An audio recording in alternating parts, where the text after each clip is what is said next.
Bonjour, mon nom c'est Anita Savoie et je suis agente immobilière dans le Grand Moncton au Nouveau-Brunswick. Aujourd'hui, je vais m'adresser à vous autres, les acheteurs. Ça fait plusieurs vidéos que je fais pour m'adresser à vous. Puis aujourd'hui, on va parler de la mise de fonds. OK? J'ai déjà parlé dans d'autres vidéos que ça allait vous prendre un 5% ou un 20%. Et peut-être que si vous venez de l'étranger, ça peut y aller jusqu'à 35% de mise de fonds.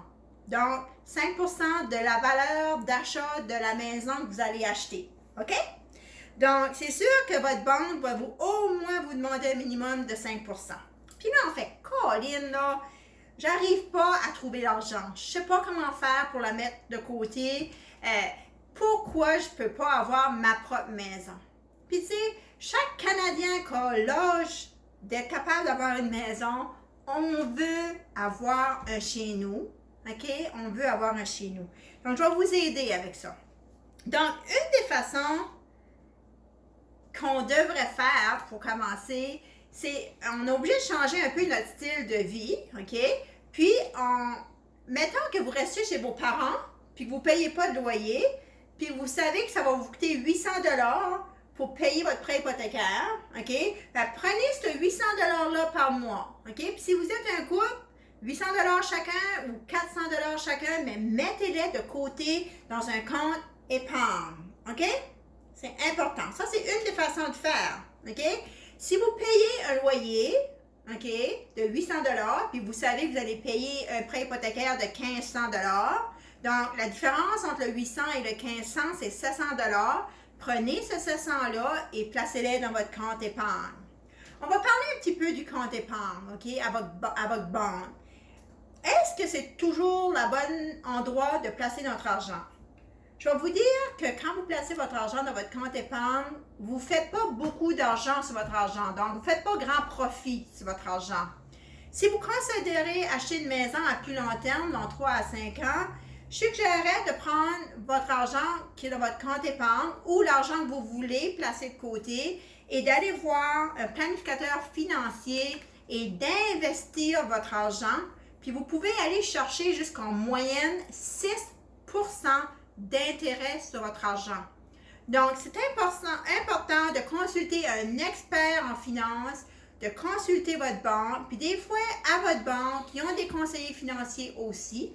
Mais sinon, vous pouvez aussi m'appeler, puis on pourra regarder c'est quoi les options pour que vous pouvez placer votre argent soit dans un CELI, OK, qui est un compte d'épargne libre d'impôt, dans un REER, qui est un régime enregistré d'épargne retraite, ou peut-être que vous pourriez acheter des actions, OK? Puis, ça pourrait être dans un niveau où l'investissement peut être vraiment, si vous l'avez dans votre compte de banque, c'est safe, là, comme il n'y a pas de danger, OK? Donc, le taux d'intérêt est vraiment bas. Mais on peut aussi, en investissant notre argent d'une autre manière, prendre un petit peu plus de risque puis aller chercher ce 6%-là de moyenne qui va vraiment faire que votre argent va monter plus vite, que vous allez en avoir plus vite. Donc, après ça, les REER. Si je parle des REER,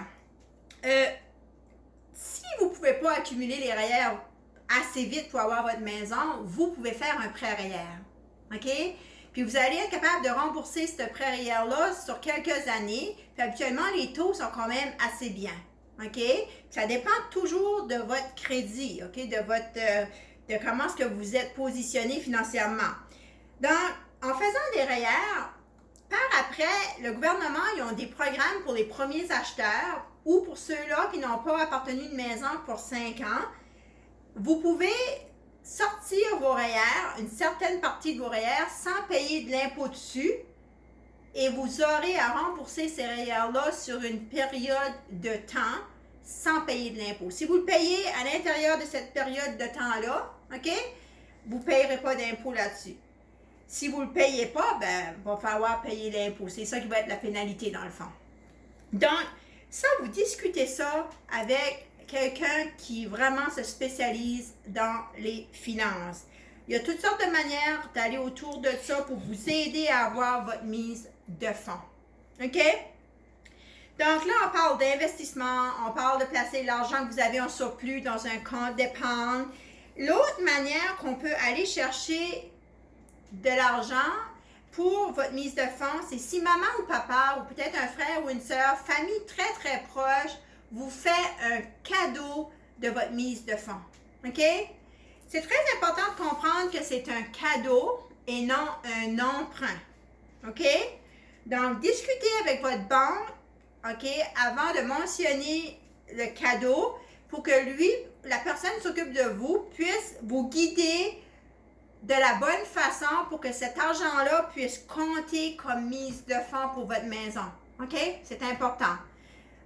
Donc, on appelle ça le don familial. OK? Fait que peut-être vous pouvez faire de la recherche un petit peu là-dessus pour savoir c'est quoi. Donc, il y a plusieurs manières de placer de l'argent de côté, mais n'oubliez pas une chose, OK?